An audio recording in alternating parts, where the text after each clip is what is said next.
야고보서 4장 1에서 17절 말씀입니다. 4장. 너희 중에 싸움이 어디로부터 다툼이 어디로부터 나느냐?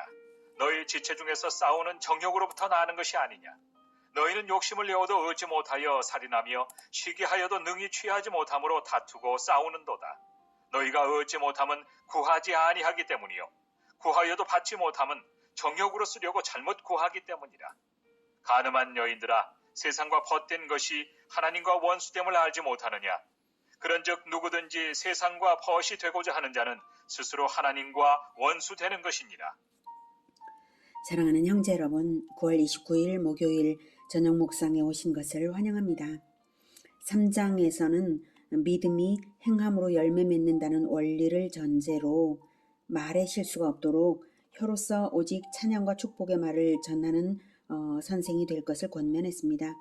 자기 영혼 관리부터 철저히 함으로써 혀가 길들여지게 된다는 뜻이고요.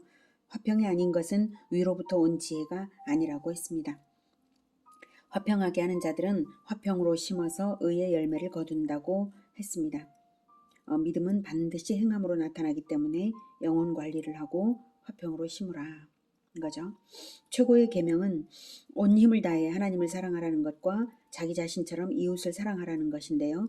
하나님을 믿는다면 이웃사랑으로 나타나도록 행하라는 교훈으로 3장을 이해할 수 있습니다. 이제 본장에서는 이웃사랑이 나타나지 않는다면 그것은 하나님을 사랑하지 않기 때문이라고 근원을 드러내어 가르칩니다. 다툼이 일어난다면 그것은 하나님과 원수됨이요 세상신에 속아서 세상신과 벗되기에 벌어지는 일인 것입니다. 1절, 너희 중에 싸움이 어디로부터 다툼이 어디로부터 나느냐? 너희 지체 중에서 싸우는 정욕으로부터 나는 것이 아니냐? 싸움과 다툼이 일어나는 데에는 다투는 자 내면의 요인과 외적인 요인이 있을 텐데요. 먼저는 인간 안에 내면에 싸우는 정욕, 이기심이 있어서 싸움을 주는 마귀의 밥이 됩니다. 내 안에 밥이 있기 때문에 마귀가 속이는 대로 속고 마귀가 끌어가는 대로 끌리는 것이죠. 내 안에 밥이 있어서. 외적으로는 세상, 즉 세상신, 마귀가 끌어당겨서 내적 요인인 나의 정욕과 외적 요인인 마귀의 끌어당김이 결합되어서 싸움과 다툼이 발생하는 것입니다. 우리가 해결할 수 있는 부분은 내면적 요인인 이기심, 즉 싸우는 정욕을 버리는 것이 해결 방법인데요. 싸우는 정욕을 버리려면 모든 것을 제공하시는 분이 하나님이신 것을 깊이 생각하고 하나님께서 기뻐하시는 바른 마음으로 간구해야 합니다. 사람에게서 무언가를 공급받거나 인정받거나 해결받으려는 마음을 버리고 오직 하나님이 주시니까 사람에게서 에너지를 얻으려는 의존심도 또 욕심도 버리고 하나님께 공급, 인정, 해결받고 에너지를 받고자 하면 바른 마음을 회복할 수 있을 것입니다. 오직 하나님을 바라보면 바른 마음을 회복할 수 있습니다. 그럴 때 하나님께서 비로소 사람을 통해서 공급, 인정, 해결해 주십니다. 2절, 너희는 욕심을 내어도 얻지 못하여 살인하며, 문장을 여기서 끊어서 읽어야 되죠. 너희는 욕심을 내어도 얻지 못하여 살인하며 시기하여도 능히 취하지 못함으로 다투고 싸우는도다. 너희가 얻지 못함은 구하지 아니하기 때문이요 구하여도 받지 못함은 정욕으로 쓰려고 잘못 구하기 때문이라. 이기심 때문에 이기심으로 원하기 때문에 못 받는 것입니다. 이기심을 버리지 않고 욕심을 내는 한은 살인과 다툼이 일어날지언정 원하는 것을 얻을 수는 없는 것이죠. 이러한 이기심의 본질은 세상 신과 벗된 것이고요. 하나님의 원수가 된 상태입니다. 4절, 간음한 여인들아, 세상과 벗된 것이 하나님과 원수됨을 알지 못하느냐? 그런즉 누구든지 세상과 벗이 되고자 하는 자는 스스로 하나님과 원수되는 것이니라. 간음한 여인들아 라고 부르는 것은 정말로 간음한 여자들을 가리키는 것이 아니라 이기심을 버리지 않고 마귀가 시키는 대로 세상적 욕심으로 행할 때 마귀와 짝한 영적인 간음과도 같기 때문에 이기적으로 다툼을 계속하는 자들에게 호된 꾸짖음으로 질책하는 것입니다. 가늠한 여인들아 라고 불러도 될 만한 이유가 있습니다. 그것은 하나님께서 믿는 자들을 사랑하는 아내를 사모하는 남편처럼 사모하시기 때문인데요. 하나님 면전에서 이기심과 다툼으로 세상 신과 짝되는 짓을 버젓이 하기 때문에 가늠한 여인들아 라고 야고보가 아주 후되게 말을 한 것이죠. 5절. 너희는 하나님이 우리 속에 거하게 하신 성령이 쉬게 하기까지 사모한다 하신 말씀을 헛된 줄로 생각하느냐. 그러나 더욱 큰 은혜를 주시나니 그러므로 일렀으되 하나님이 교만한 자를 물리치시고 겸손한 자에게 은혜를 주신다 하였느니라. 그런즉 너희는 하나님께 복종할지어다. 마귀를 대적하라. 그리하면 너희를 피하리라. 하나님을 가까이 하라. 그리하면 너희를 가까이 하시리라. 죄인들아 손을 깨끗이 하라. 두 마음을 품은 자들아 마음을 성결하게 하라. 네, 너희는 5절에 너희는 하나님의 우리 속에 거하게 하신 성령이 시기하기까지 사모한다 하신 말씀을 헛된 줄로 생각하느냐. 이것은 이 인용인데요. 문자적 인용이 아니라 구약 성경의 포괄적이고 자유로운 인용입니다. 하나님께서 이스라엘을 너무 사랑하시기 때문에 이스라엘이 범죄할 때에 질투하시면서 하나님은 죄짓게 만든 자들을 심판하시고 자기 백성을 되찾아 오겠다고 하신 그런 표현들이 여러 군데 있는데요. 출애굽기 20장 5절과 스가랴 8장 2, 3절 보도록 하겠습니다. 먼저 출애굽기 20장 5절. 그것들에게 절하지 말며 그것들을 섬기지 말라. 내 하나님 여호와는 질투하는 하나님인즉 나를 미워하는 자의 죄를 갚되 아버지로부터 아들에게로 3, 4대까지 이르게 하거니와. 이렇게 질투하는 하나님이라고 표현하고 있습니다. 그래서 하나님과 하나님의 백성 간의 관계 그 사이에 제3자가 끼어들어서는 안 되는 것입니다. 부부 사이에 제3자가 끼어들어서는 안 되는 것처럼 똑같습니다. 그래서 하나님과 하나님의 백성 사이에 마귀가 결코 끼어들 수 없다라고 하는 것입니다. 그래서 이기심은 결코 하나님께서 용납하지 않으십니다. 다음 스가랴 8장 2, 3절. 네. 만군의 여호와가 이같이 말하노라. 내가 시온을 위하여 크게 질투하며 그를 위하여 크게 분노함으로 질투하노라. 여호와가 이같이 말하노라. 내가 시온에 돌아와 예루살렘 가운데에 거하리니 예루살렘은 진리의 성읍이라 일컫겠고 만군의 여호와의 산은 성산이라 일컫게 되리라. 반드시 내 백성을 되찾아오겠다 이것입니다. 마귀에게 빼앗긴 내 백성을 되찾아오겠다라는 이런 질투심으로 하나님께서 선언하고 계신 것입니다. 이렇게 하나님의 사랑은 절대적인 사랑이고 세상 신이 끼어들어서는 안 되는 배타적인 관계성이 바로 하나님과 믿는 자의 관계성입니다. 그러므로 이기심으로 다투는 짓은 세상 신에게 배운 것이므로 그런 행태를 가지고는 결코 아무것도 얻을 수 없는 것입니다. 하지만 하나님은 겸손한 자들에게는 은혜를 주심으로 교만한 고집을 버리고 돌아오는 자들에게는 용서하십니다. 하지만 교만한 고집, 즉 자기가 끝까지 옳다고 하며 회개하지 않는 그런 교만이죠. 예, 그 교만은 은혜를 얻지 못하고 버림받습니다. 성경에서 교만은 고집스럽게 하나님보다 자기가 옳다고 하는 마음, 즉 회개하지 않는 마음을 교만이라고 합니다. 7절. 그런즉 너희는 하나님께 복종할지어다. 마귀를 대적하라. 그리하면 너희를 피하리라. 예, 이것이 큰 비결입니다. 어떤 마음에 찔림이 있으면 민감하게 즉시로 반응하면서 마귀를 대적하십시오.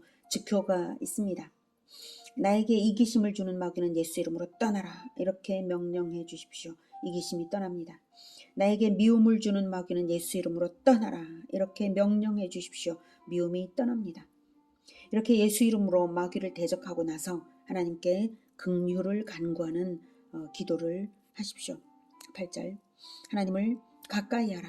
그리하면 너희를 가까이 하시리라. 죄인들아 손을 깨끗이 하라. 두 마음을 품은 자들아 마음을 성결하게 하라. 네. 마음을 성결하게 하는 것은 단순하게 단 하나의 마음, 하나님이 주시는 마음만을 가지는 것입니다. 두 마음이 있어서 양다리를 걸친 꼴로 사는 것은 절대로 하나님이 기뻐하시지 않고 오히려 그런 사람을 물리치십니다. 하나님을 가까이 늘 불러드리고 같은 마음으로 공감되십시오. 손을 깨끗이, 즉 행실을 깨끗이 하십시오.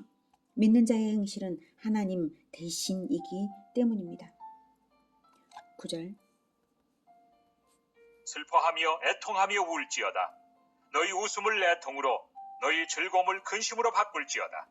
주 앞에서 낮추라. 그리하면 주께서 너희를 높이시리라.